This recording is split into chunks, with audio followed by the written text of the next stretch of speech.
It's National Eating Disorder Awareness Week, and I have debated whether or not I wanted to say anything. Turns out I do. And I think the thing that I want to focus on is deglamorizing the idea of anorexia, bulimia, whatever. And this topic really gets me because movies portray people with eating disorders as these extremely emaciated bodies, and the reality is that most people with eating disorders do not look like that. There are people that look like that with eating disorders, but there are also people of normal body weight that have eating disorders. There are people that would be categorized as overweight with eating disorders. And if you want to know how I feel about the BMI, it's just ask me about that. But anyway, people don't look like that. I think, and I mean, I have body dysmorphia, so I don't really even know what I look like, but I think that I look normal.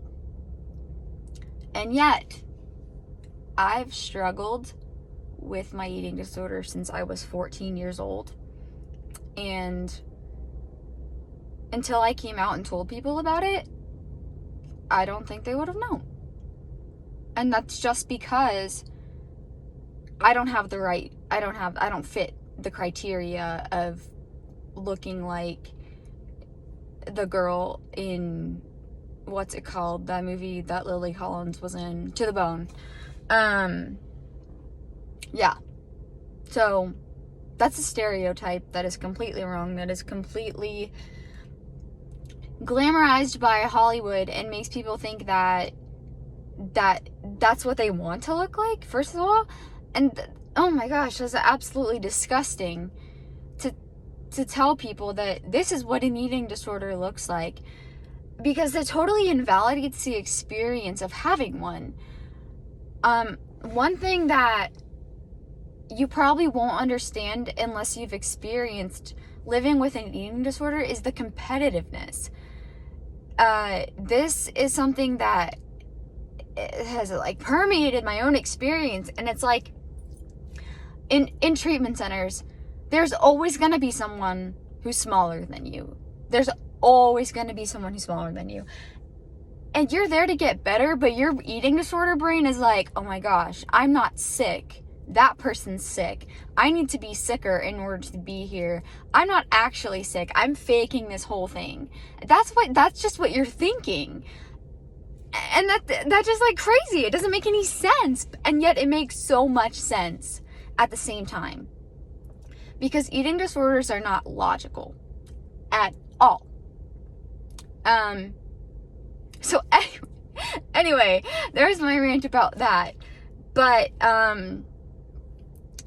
the second thing that I guess is like really like triggering.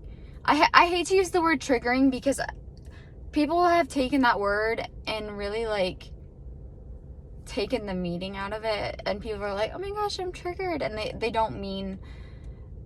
Triggering to me means you have a visceral response, like a gut-wrenching response that ultimately affects you and changes the way that you view yourself, or changes something, or causes you to act in a certain way. That's what I define being triggered as, by the way. So something that I find triggering living on a college campus is exercise. Exercise is healthy. I won't dispute that. I won't dispute that. However, for certain people, exercise can become compulsive, and I am one of those people that happened to. I used to run because it was a stress relief. I have severe anxiety, and I used to run because I enjoyed it.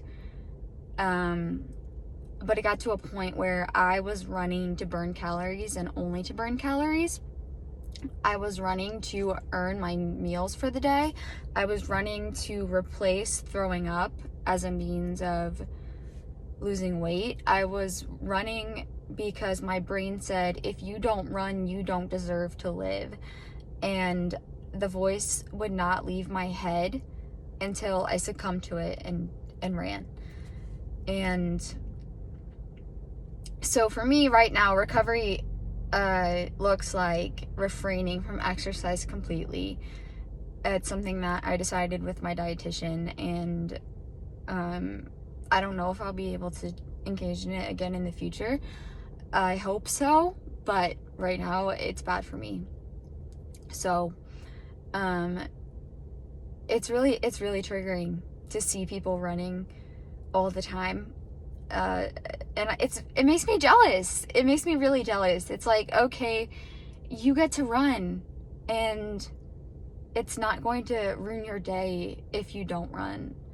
And you get to run because it makes you feel good, and you get to run because it makes you feel strong. And I wish that I had that, but I don't have that. So people going to the gym, talking about going to the gym, talking about their workouts, it's all really triggering to me. Now how I deal with that, one way is to try to just block it out. Another way is to try to change the conversation, talk about something else. Something that I wish I was better at doing was saying, hey, this bothers me. Can you guys talk about this when I'm not around? I need to work on that, because I'm not good at speaking up for myself, especially when people probably don't understand why I would be bad to talk about working out. Something else is triggering. Nobody eats in college. I don't know why.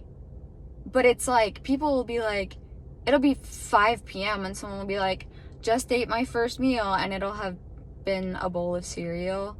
And they're like, I don't have time.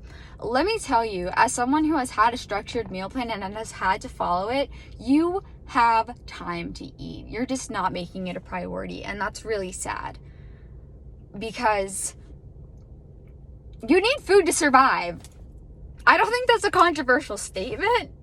I don't think I'm crazy for saying it. You need food to survive. And